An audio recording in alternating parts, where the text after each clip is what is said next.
Victoria, good to see you this morning. Now, this visit by Prince William was supposed to be about his climate ambitions, but it's obviously now been taken over by this Andrew scandal, hasn't it?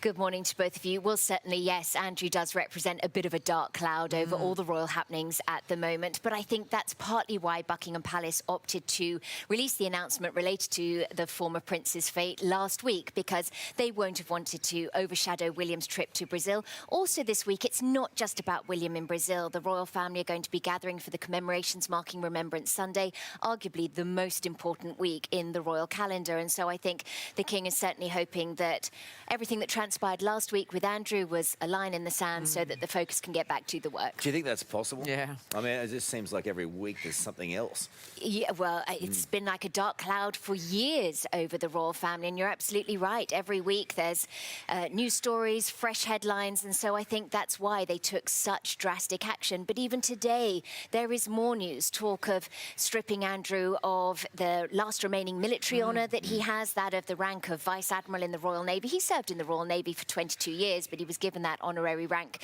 on his 55th birthday back in 2015. And so the Defence Secretary says, in accordance with the King's wishes, the move is in place to rid him of that last military honour, a sort of final humiliation for the Prince.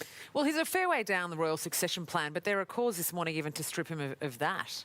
Yes, well, exactly right. He is 8th in line to the throne, and it's actually just not as simple as putting the list together and drawing a red line through Andrew's name. It doesn't work that way. In order to be able to remove him from the line of succession, they'd have to speak to all 15 Commonwealth realms for which the King serves as head of state.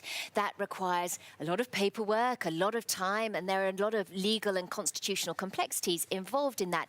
It would take an act of unbelievable tragedy for Andrew to suddenly end up on the throne. The chances are very unlikely. We'd have to get to Harry before we got to Andrew, and of course he's living in California. So yeah, we won't go there. Harry will be There's a whole fine. So I think while it's certainly possible that they will take that extra step, of course they want to make sure T's are crossed and I's are dotted, but I think that is not a focus at the moment. Not worth it. No. Well, have a good day today. Look, there's a guy in high vis behind you. They need him over in the royal family to clean that up, I reckon. You're going to have a good day today? Yeah, I'm looking forward to today. This is my very first Melbourne car. Is it really? How fun. So I moved to Australia just at the end of last year.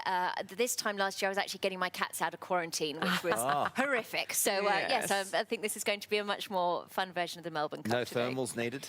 I am. There's a lot of mind over matter going on right now. You're used to this weather. Incorporating my British sensibilities, but yes, it's a little chilly. Yeah, keep calm and carry on and all That's that. right, Nice that's to see you. Great. Thank you so